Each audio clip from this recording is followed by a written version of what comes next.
Assalamualaikum warahmatullahi wabarakatuh. Kami dari kelompok 5, di sini kami akan memaparkan materi mengenai konsep etika keperawatan. Pembahasan materi kali ini mengenai yang pertama, merawat bayi baru lahir, yang kedua, hal-hal yang perlu diperhatikan dalam proses perawatan bayi dalam sudut agama, mulai dari kecil hingga dewasa. Yang pertama adalah perawatan bayi. Perawatan bayi baru lahir dalam pandangan Islam sebenarnya tidak jauh berbeda dengan pandangan ahli kesehatan atau ahli perawatan bayi dan anak. Susuilah bayi setelah dibersihkan oleh perawat atau bidan yang membantu. Berikut adalah tips-tips perawatan bayi menurut pandangan Islam adalah sebagai berikut. Yang pertama, perawatan tali pusat bayi atau plasenta. Berhati-hatilah agar jangan sampai terinfeksi kuman, karena bayi dapat demam karena hal tersebut.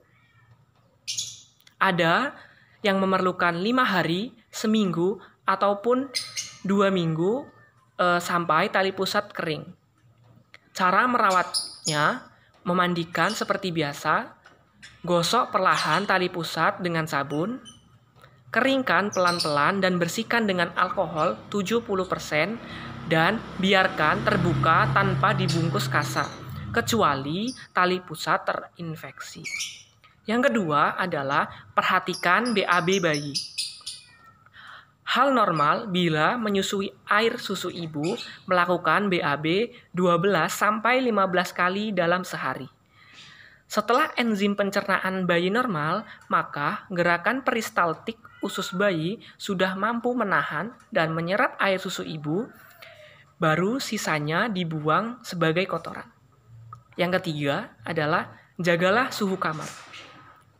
Anda boleh menidurkan bayi pada suhu antara 24 sampai 32 derajat Celcius. Suhu 16 derajat Celcius pun masih diperbolehkan.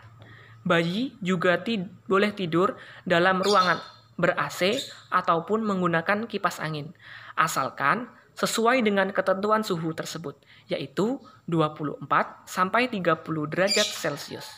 Selanjutnya adalah merawat bayi baru lahir. Merawat bayi sesuai dengan ajaran Islam dan tuntunan Rasulullah SAW. 1. Azan di telinga kanan bayi baru lahir. Abu Rafi berkata, "Aku melihat Rasulullah SAW mengumandangkan azan di telinga Hasan bin Ali saat baru dilahirkan oleh Fatimah." Ibnu Qayyim mengatakan bahwa hikmah azan dan iqomah di telinga bayi yang baru lahir agar suara pertama yang didengar adalah seruan yang mengandung makna Allah Subhanahu wa Ta'ala serta syahadat. Yang kedua adalah tahnik. Tahnik adalah menyuapi bayi dengan kurma yang sudah dilumatkan. Dianjurkan mentahnik bayi di hari kelahirannya. Dari Abu Musa radhiyallahu anhu, beliau mengatakan, "Ketika anakku lahir, aku membawanya ke Nabi Rasulullah SAW. Nabi memberi nama bayiku Ibrahim dan mentahnik dengan kurma, lalu mendoakannya dan dengan keberkahan." Hadis riwayat Bukhari dan Muslim.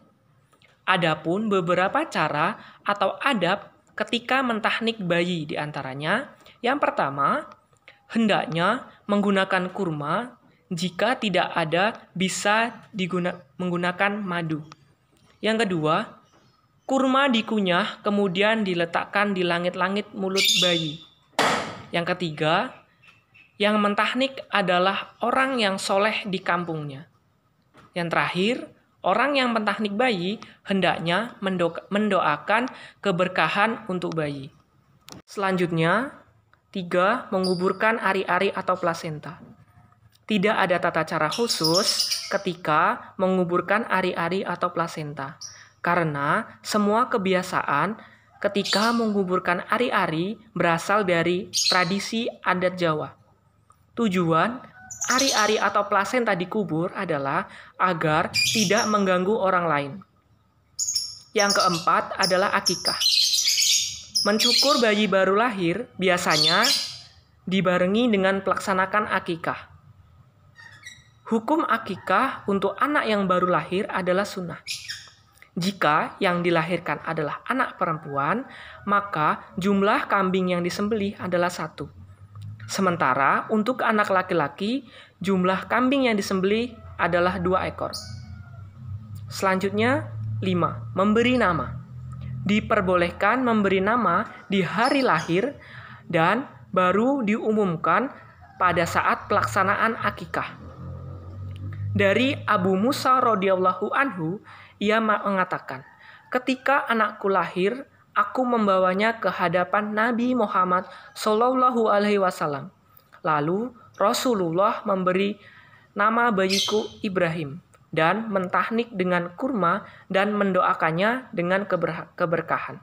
Hadis riwayat Al-Bukhari dan Muslim. Selanjutnya, hal yang tidak boleh dilakukan pada bayi. 1. Jangan berikan air pada bayi yang berusia di bawah 6 bulan. Yang kedua, jangan berikan makanan yang padat sebelum usia 6 bulan. Yang ketiga, jangan memberikan stimulasi berlebihan pada bayi. Yang keempat, jangan membiarkan bayi menangis. Kelima, jangan menyentuh bayi tanpa mencuci tangan. Yang keenam, jangan merokok di dekat bayi. Yang ketujuh, jangan membangunkan bayi tanpa alasan. Pemberian ASI. ASI atau air susu ibu memiliki faktor protektif dan nutrisi yang dapat menjamin status gizi bayi. Selain itu, ASI juga berguna untuk mencegah bayi dari berbagai infeksi seperti diare, otitis media, dan ISPA. Konsultrum atau ASI pertama mengandung 10-17 kali lebih banyak zat antibodi daripada ASI yang keluar setelahnya. Untuk itu sangat penting dilakukan inisiasi menyusui dini atau IMD pada bayi baru lahir. Harapannya sistem imun bayi sudah terbentuk sedini mungkin sehingga angka mobilitas dan mortalitas dapat diturunkan. Manfaat ASI. 1. Mengandung zat gizi sesuai kebutuhan bayi yang berguna untuk menunjang pertumbuhan dan perkembangan fisik serta kecerdasan. 2. Melindungi bayi dari alergi. 3. Aman dan terjamin kebersihannya karena langsung disusukan kepada bayi dalam keadaan segar. 4. Membantu dalam memperbaiki refleks menghisap, menelan, dan pernapasan bagi bayi. 5. Bayi dapat lebih sehat, lincah, dan tidak cengeng. 6. Bayi tidak sering sakit. Dengan mengetahui berbagai manfaat ASI bagi kesehatan bayi, diharapkan mampu memberikan motivasi dan kepercayaan diri bagi ibu untuk dapat memberikan ASI eksklusif minimal selama 6 bulan. Adab pemberian ASI menurut pandangan Islam. 1. Berwudu sebelum menyusui. 2. Membaca basmalah. 3. Membaca doa. 4. Memberi ASI dari kedua payudara. 5. Memiliki ilmu. Selanjutnya memandikan bayi. Yang pertama, permukaan yang datar dan aman untuk meletakkan bayi sebelum dan sesudah mandi, seperti tempat tidur atau meja khusus untuk berganti pakaian bayi. Kedua, handuk dan alas ganti. Ketiga, air hangat, suam-suam kuku untuk memandikan bayi. Keempat, gayung untuk mengalirkan air dan membilas bayi. Kelima, kain atau handuk berbahan lembut untuk menyeka tubuh bayi. Keenam, pakaian dan popok kering untuk ganti. Ketujuh, produk pembersih kulit bayi, soft free sebagai pengganti sabun. Menidurkan bayi. Yang pertama, berikan ASI secukupnya. Yang kedua, berwudu sebelum menidurkan bayi. Ketiga, membaca Al-Quran menjelang tidur. Keempat, bacakan doa. Kelima, putar murotal Al-Quran. Keenam, memberi pelukan. Jenis makanan yang baik untuk awal empasi. Yang pertama, sayuran yang ditumbuk seperti wortel, labu, kentang, ubi, dan brokoli. Kedua, buah tumbuh seperti apel, pir, pisang, paya, atau alpukat. Ketiga, sereal baik bebas gluten yang diperkaya dengan zat besi, ibu bisa mencampurkan dengan asinya. keempat, bubur susu atau biskuit yang dihaluskan. Hal yang perlu diperhatikan saat memberikan makanan pada bayi. Pemberian makanan sehat pada bayi pada usia 4-12 bulan bukan bertujuan untuk memanjakan lidahnya, melainkan memenuhi kebutuhan nutrisinya. Jadi, hindari makanan yang mengandung banyak perasa tambahan, termasuk gula. Menjauhkan si kecil dari makanan yang terlalu manis bisa mencegah dari kerusakan gigi. Untuk memberikan rasa manis, Bunda bisa menambahkan ASI, susu formula, atau buah-buahan di dalam makanannya. Hindari pula pemberiannya makanan yang mengandung banyak garam. Selain itu, hindari pemberi si kecil jenis makanan yang diduga dapat menimbulkan masalah kesehatan, seperti telur setengah matang, jenis ikan laut yang diduga mengandung merkuri, kerang-kerang mentah, makanan dengan mengandung lemak jenuh tinggi, dan makanan rendah lemak. Cara mendidik anak. Yang pertama, mendengarkan Al-Quran secara rutin. Yang kedua, mengajarkan dasar-dasar agama. Yang ketiga, mengajarkan sholat. Yang keempat, mengajarkan tauhid pada anak. Yang kelima, mengajarkan puasa. Yang keenam, membiasakan mengucap salam. Yang ketujuh, mengajarkan sedekah. Yang kedelapan, mengajarkan adab yang baik. Tips mendidik anak sejak dini. Yang pertama, berikan contoh dengan mengajarkannya ikut serta pada kegiatan sehari-hari yang positif, seperti membersihkan ruangan rumah, membersihkan dan merapikan buku-buku bacaan, mencuci sepeda, dan lain-lain. Yang kedua, berikan contoh untuk mentaati waktu, seperti waktu bermain untuk bermain, waktu belajar untuk belajar, waktu tidur untuk tidur.